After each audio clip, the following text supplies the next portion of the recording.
Selamat pagi Ibu, apa benar ini dengan Ibu A? Perkenalkan, saya Suster Diana. Saya bertugas pagi dari jam 7 sampai jam 2 siang. Di sini saya akan melakukan tindakan pemeriksaan fisik pada ibu setelah melahirkan yang bertujuan untuk mengetahui status kesehatan ibu dan untuk mengidentifikasi penata laksanaan dan edukasi-edukasi sesuai kebutuhan ibu setelah melahirkan. Tempatnya di sini ya Bu.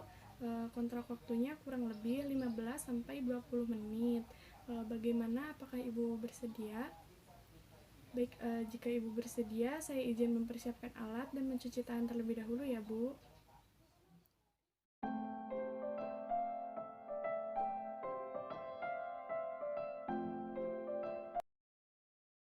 Sebelum melakukan tindakan, mencuci tangan terlebih dahulu dengan 6 langkah. Tidak lupa menggulung lengan baju. Kemudian mencuci tangan dengan 6 langkah dengan menggunakan air mengalir.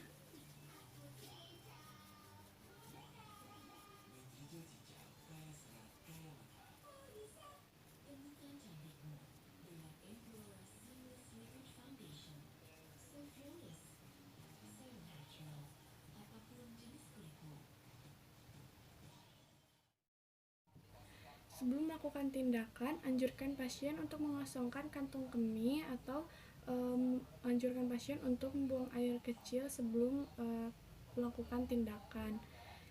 Setelah itu, kemudian posisikan pasien dengan posisi senyaman mungkin. Kemudian setelah itu, kita mulai pemeriksaan, dimulai dengan pengecekan TTV. Pertama kita cek tekanan darah. Kita memakai stetoskop terlebih dahulu. Kemudian setelah itu kita pasangkan. Permisi ya Bu.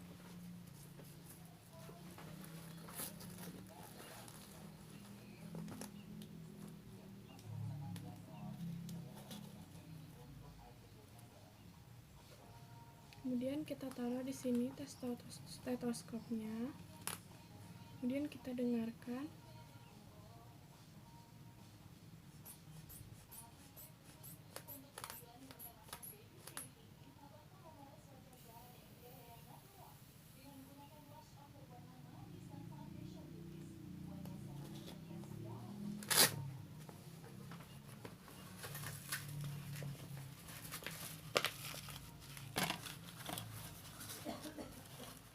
Kemudian kita lepas stetoskop. Setelah itu kita cek nadi sambil mengecek respirasi atau pernapasan selama 1 menit. Jika sudah, setelah itu kita cek suhu badan.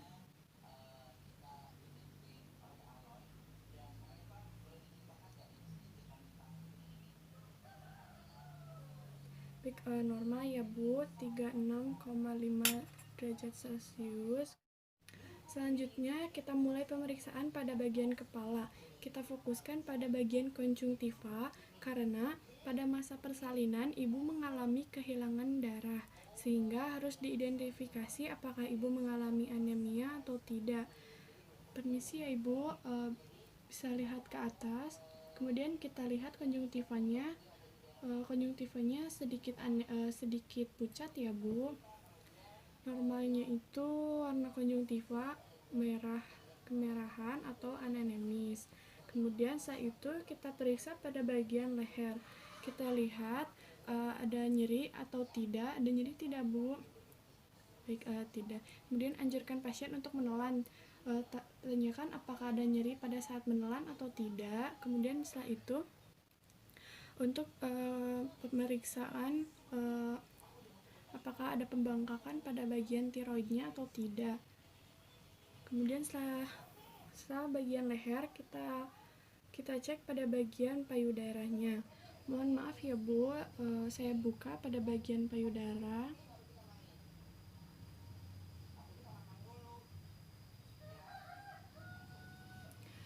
Pertama, kita inspeksi terlebih dahulu apakah payudara ibu simetris atau tidak. Kemudian ada pembengkakan atau tidak, ada perubahan pada warnanya atau tidak. Kemudian selanjutnya kita palpasi pada payudara dengan cara pegang pada bagian atas dan bagian bawah.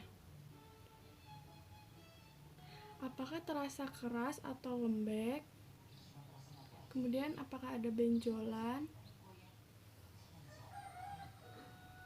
Kemudian setelah itu kita periksa pada bagian putingnya. Kita inspeksi pada bagian puting susunya menonjol atau tidak. Kemudian kita cek untuk simulasi ASI. Caranya yaitu dengan memegang daerah areola. Tidak boleh area puting susu karena akan terasa sakit. Di area areola di bagian coklatnya itu. Kemudian kita pegang bagian areola. Caranya kita tarik ke bagian belakang, kemudian tarik ke depan. Kemudian kita lihat apakah ada pengeluaran ASI atau tidak. Kemudian setelah itu kita lakukan di payudara bagian kiri. Di area areola di bagian coklatnya, kemudian kita tekan ke arah tepi atau ke belakang, kemudian tarik ke depan. Kemudian kita lihat apakah ada pengeluaran cairan susu atau tidak. Kemudian setelah itu pemeriksaan di sini sudah selesai. Kita rapikan. Permisi ya Ibu, saya rapikan.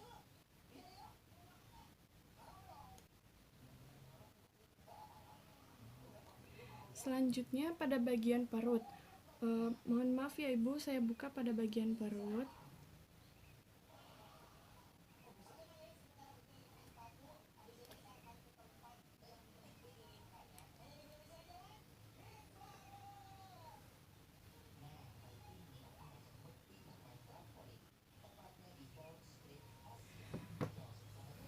Kemudian setelah dibuka kita inspeksi terlebih dahulu apakah perutnya kembung atau bengkak. Kemudian kita auskultasi untuk mengetahui bising usus. Kita menggunakan stetoskop terlebih dahulu. Kemudian kita dengarkan di 4 kuadrat. Kemudian kita dengarkan setiap kuadrannya selama 1 menit. Kita dengarkan pada kuadran 1 kanan atas, kemudian kuadran 2 kiri atas, kemudian kuadran 3 kanan bawah, kemudian kuadran 4 kiri bawah. Kemudian setelah itu setelah selesai, kira-kira suara bising ususnya 5 kali per menit, masih normal. Kemudian kita buka stetoskop. Kemudian setelah itu kita mengkaji pada area uterus. Pertama, meletakkan tangan kanan pada bagian simfisis pubis yang berada di daerah vagina, yaitu daerah kandung kemih di sini ya. Kemudian tangan kiri kita menyusuri area rahim untuk mengetahui tinggi fundus uteri.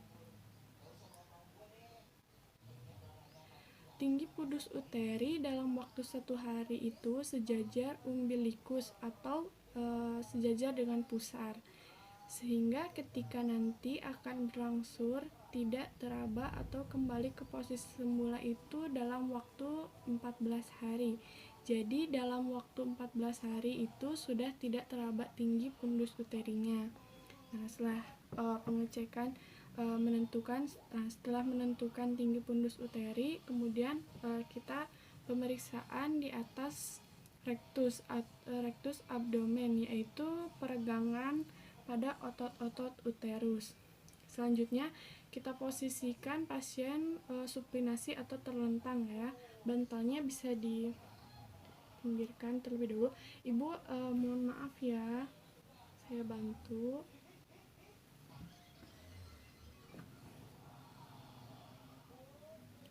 Kemudian selanjutnya anjurkan pasien untuk menundukkan kepala. Dagu menempel pada bagian dada dan tarik nafas dalam. Sebelum itu, letakkan tangan kanan di bawah umbilikus atau pusar. Kemudian baru anjurkan pasien menunduk kepala dan tarik nafas. Maaf Ibu, silakan menunduk sambil tarik nafas dalam ya Bu. Ya Bu. Oke, baik, sudah cukup ya Bu. Kemudian selanjutnya kita periksa pada bagian kandung kemih, teraba penuh atau kosong. Baik, kosong ya Bu. Jika teraba kenyal, yaitu berarti kandung kemih penuh. Baik, setelah itu kita bereskan. Permisi ya Ibu.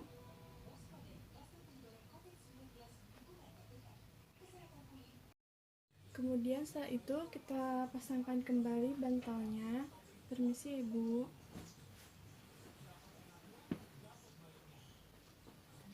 Setelah itu kita lanjutkan pemeriksaan pada bagian area genitalia. Setelah itu kita buka pada bagian kaki. Permisi ya Ibu, saya bantu buka ya Bu, untuk memeriksa area kewanitaan Ibu. Kemudian Ibu, maaf ya, kakinya ditekuk.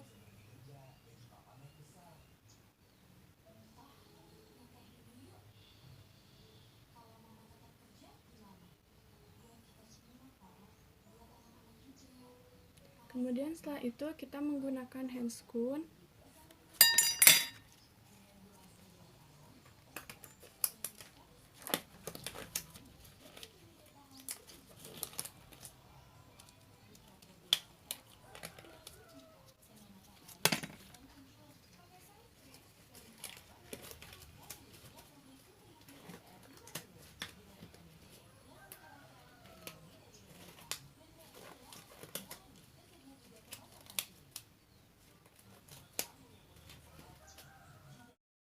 Kemudian setelah menggunakan handscoon, kita tuangkan cairan NaCl ke dalam kom kecil. Kemudian setelah itu kita pasang perlak. Permisi ya Ibu.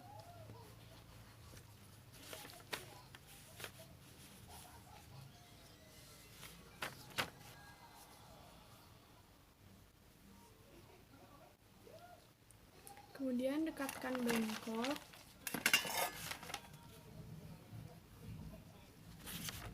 Kemudian kita buka.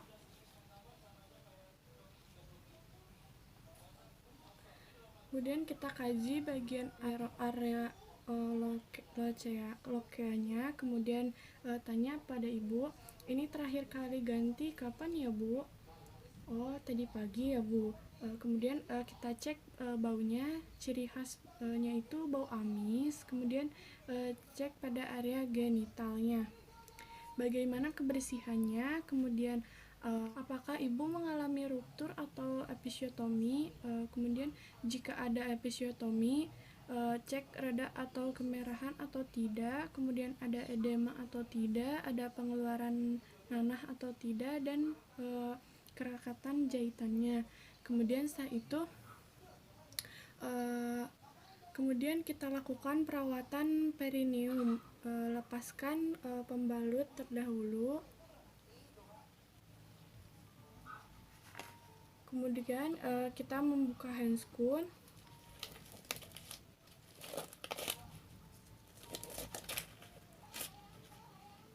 Kemudian kita pakai handscoon steril.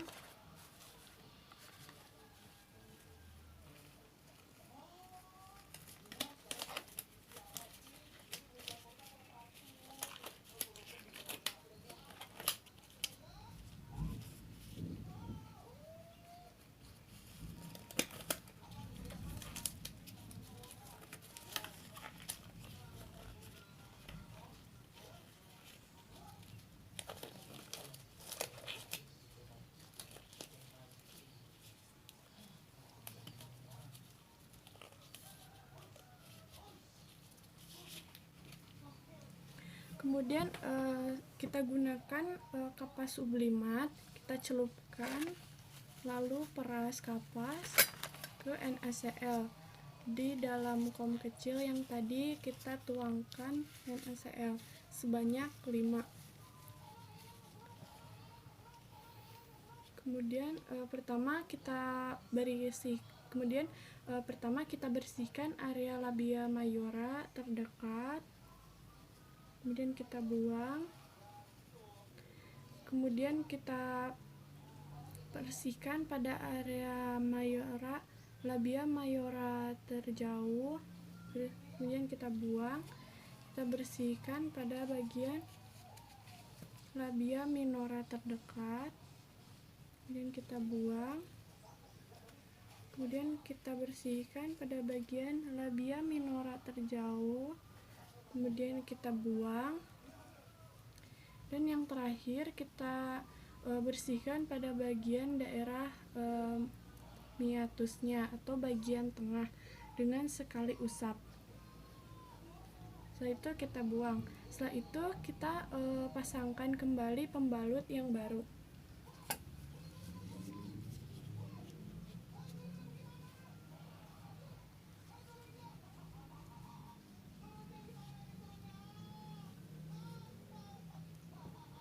Kemudian kita rapikan alat.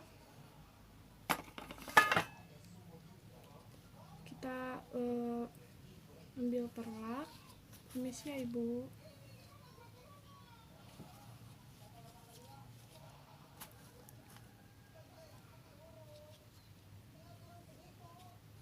Saya rapihkan ya Bu. Kemudian setelah itu kita periksa pada bagian anusnya. Anjurkan pasien miring kiri atau miring kanan. Kemudian Ibu bisa miring ya. Saya bantu. 1, 2, 3. Kemudian kita buka celananya. Kemudian kita cek pada bagian anus. Apakah ada tonjolan atau hemoroid atau tidak. Kemudian setelah itu kita pasang lagi celananya. Kembalikan posisi Ibu. Permisi ya Bu. Kemudian setelah itu kita lepas handscoon.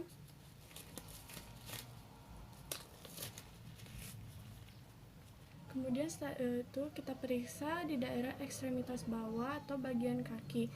Kita kaji warnanya kemerahan atau kebiruan atau tidak. Kemudian tanya apakah ada rasa nyeri pada saat ditekan. Ibu ada nyeri Bu? Tidak, tidak. Baik. Kemudian kita lihat apakah ada varises atau tidak. Kemudian ada edema atau tidak. Kemudian kita lakukan pemeriksaan Homan Sykes. Tangan kiri diletakkan di lutut, kemudian tangan kanan di telapak kaki. Kemudian kita lakukan dorsopleksi atau ditekuk ke belakang. Kita tekuk, tanya pada Ibu sakit atau tidak. Kemudian dilakukan pada kaki sebelah kiri. Kita lakukan, tanya lagi pada Ibu apakah ada rasa nyeri atau tidak. Kemudian setelah itu kita kaji status fisiologi Ibu. Apa Ibu bisa merawat dirinya sendiri atau tergantung pada perawat atau pada keluarganya. Kemudian setelah itu kita membereskan alat terlebih dahulu.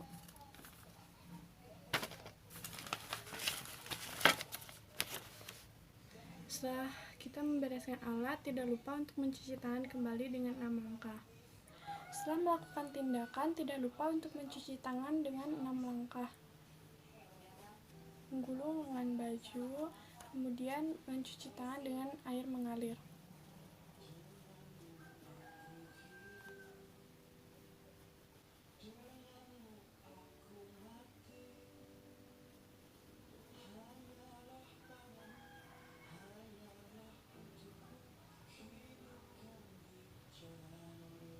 Baik Ibu, saya sudah selesai melakukan tindakan.